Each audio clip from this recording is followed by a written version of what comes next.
Doctor صاحب اس report کو آپ کس طرح سے دیکھ رہے ہیں جس میں براہ راست پاکستان کے حکمران اشرافیہ کو نشانہ بنایا گیا ہے یا وجہ بتایا گیا ہے پاکستان میں معاشی خرابی کی؟ بسم اللہ الرحمن الرحیم. ماشاءاللہ یہ اس طرح کی رپورٹ آئی ایم ایف نے پچھلے 22 سال پچھلے کچھ ہم 10-12 پروگرام میں رہے ہیں جی، اور کبھی اس طرح کی بات چیت نہیں ہوئی آئی ایم ایف سے، اور یہ ایک بالکل ہی نیا انداز ہے آئی ایم ایف کا governance and corruption diagnostic assessment report کا. یہ مناسب پرائیورٹی ہے، مگر بات یہ ہے کہ پاکستان کا جو امیج ہے دنیا کے سامنے کرپشن کے لحاظ سے وہ اتنا اچھا نہیں ہے. آپ نے دیکھا ہوگا کہ جو ایک بہت مشہور انڈیکس ہے کرپشن پرسپشن انڈیکس جو ٹرانسپیرنسی انٹرنیشنل ہر سال واضح کرتا ہے، اس میں مجھے افسوس سے کہنا پڑ رہا ہے کہ پاکستان کی رینکنگ 180 ممالک میں 135واں نمبر ہے پاکستان کا. تو یعنی کہ انٹرنیشنل پرسپشنز تو تھے کہ پاکستان میں انفارچونیٹلی کرپشن کا پیمانہ اونچا ہے. تو یہ رپورٹ اب آئی ہے، ماشاءاللہ یہ بڑی ڈیٹیل رپورٹ ہے، تقریباً 186 پیجز کی رپورٹ ہے، اور اس میں بہت سے باتیں ایسی کی گئی ہیں جو آئی ایم ایف نے پہلے 25ویں پروگرامز میں کبھی نہیں کیا تھا. تو یہ بریک تھرو ہے. تو ڈاکٹر صاحب بنیادی طور پر جس مسئلے کی طرف توجہ دلائی جا رہی ہے، یہ مسئلہ تو شاید نیا نہیں ہے. آپ نے کہا کہ پہلے کبھی آئی ایم ایف نے ان چیزوں کا ذکر نہیں کیا. آپ کے خیال میں اب ان کی نشاندہی کیوں کی جا رہی ہے؟ اس کی وجہ یہ کہ معاشی حالات پاکستان کے پریشان کن ہیں، اور اب آپ دیکھیں شرح نمو ہمارا 2.5 سے 3% میں پھنسا پڑا ہے بہت عرصے سے.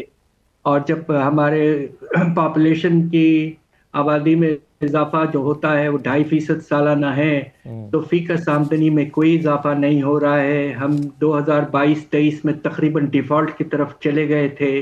تو حالات بہت پریشان کن ہیں، اور اس لیے شاید آئی ایم ایف نے پہلی دفعہ اسٹرکچرل ریزنز جسے کہتے ہیں نا، جو اندرونی حالات پہ غور کیا ہے، اور یہ کہا ہے کہ پاکستان کے جو اشرافیہ ہیں ان کا جو رول رہا ہے وہ ان کے خیال سے پازیٹیو نہیں ہے، اور اس کی وجہ سے نقصانات بھی ہوئے ہیں. اب انہوں نے شوگر انڈسٹری کا اگزامپل دیا ہے کہ کیسے برآمدات کر دیا اپنے چینی کو اور اس سے کتنا نقصان ہوا. تو اس طرح کے اگزامپلز آئی ایم ایف نے پہلی دفعہ رپورٹ میں کیا ہے. اب سوال جو سب سے اہم ہے وہ یہ ہے کہ انہوں نے 15 پوائنٹ پلان آف ریفارم دیا ہے ماشاءاللہ گورننس اور کرپشن کو ٹھیک کرنے کے لیے.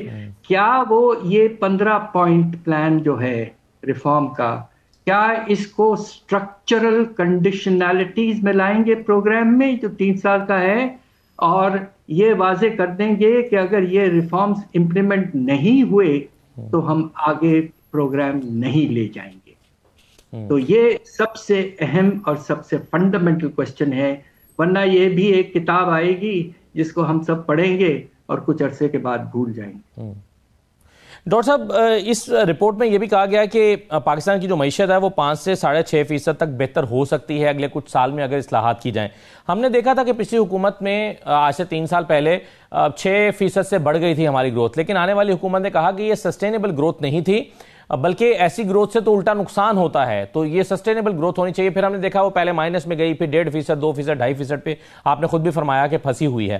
تو یہ کیا واقعی یہ فینومینا ٹھیک ہے کہ وہ گروتھ سسٹینیبل نہیں تھی، اس سے امپورٹ بل بڑھ جاتا ہے، اس سے اس سے اور قسم کے مسائل پیدا ہو جاتے ہیں، اور یہ جو تجویز کر رہا ہے آئی ایم ایف، یہ اس 6% گروتھ سے یہ 6% گروتھ کیسے مختلف ہے؟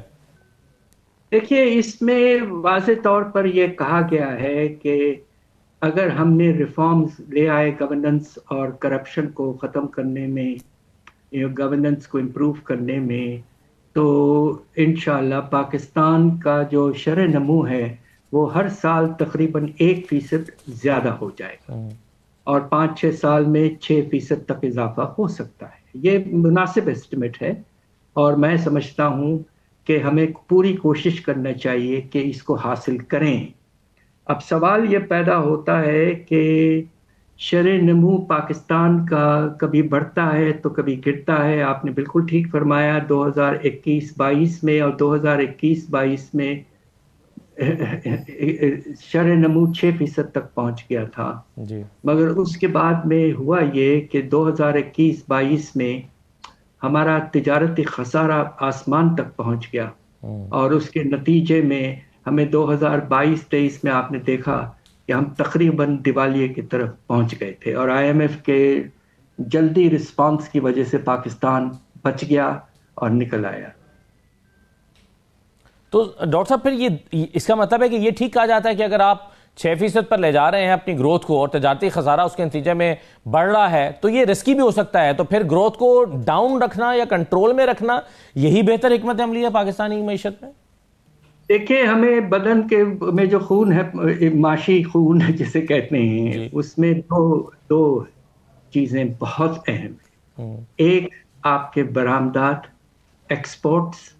ایکسپورٹ لیڈ گروتھ ہونا بہت ضروری ہے، اس لیے کہ اس کے نتیجے میں پھر آپ کا جو تجارتی خسارہ ہے وہ سسٹینیبل رہتا ہے.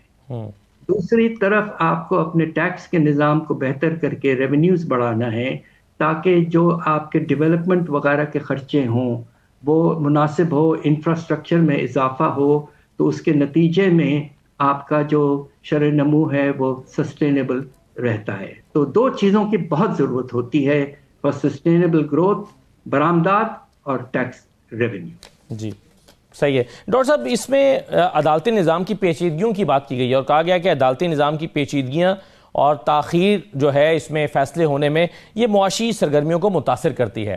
آپ دونوں چیزوں کا کیسے تعلق دیکھتے ہیں؟ دیکھیے، یہ مناسب بات ہے.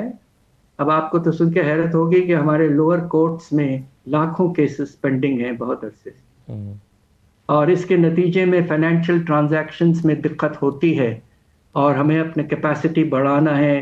اور انہوں نے مناسب بات کی ہے کہ ایڈمنسٹریٹو ہرڈلز بہت ہیں جوڈیشل سسٹم میں، ان کو کلین اپ کرنا ہے اور نظام کو بہتر کر کے تیزی سے جس حد تک ہو سکے کیسز کو مکمل کرنا بہت ضروری ہے. اس لیے کہ بہت سے کیسز کا تعلق فائنینسز اور اکانومی سے ہوتا ہے، اور اگر وہ پھنسے رہتے ہیں تو پھر فائدہ نہیں ہوتا ہے، البتہ نقصان ہو جاتا ہے. سر، ڈاکٹر صاحب یہ بتائیے کہ یہ تمام بیماریاں یا خرابیاں جن کی طرف آئی ایم ایف نے اشارہ کیا ہے، جیسا کہ ہم نے شروع میں بات کی کہ وہ نیا مسئلہ نہیں ہے، لیکن آپ کے خیال میں موجودہ حکومت نے یا پچھلے 2 سال میں ان تمام ایشوز پر خاص توجہ دی گئی ہے یا ان کو ایڈریس کرنے کی کوشش کی گئی ہے کسی حد تک؟ کیونکہ یہ بھی کہا جا رہا ہے اسی رپورٹ میں کہ پیچیدہ ٹیکس سسٹم ہے، کمزور انتظام ہے، اور اس کی جو نگرانی ہے ٹیکس سسٹم کی، یہ اور پھر جو کرپشن ہے، یہ تمام وجوہات مل کے پاکستان کی معیشت کو خراب کر رہی ہیں. تو آپ کے خیال میں کوئی انٹینشن دکھائی دی ہے آپ کو ان اداروں میں بہتری کی؟ دیکھیے، بات یہ ہے کہ جب اگر آپ کرپشن کے انڈیکس کو دیکھیں، انٹرنیشنل انڈیکس، تو پاکستان کا جو سکور ہے وہ پچھلے سالوں میں خراب ہوتا جا رہا ہے.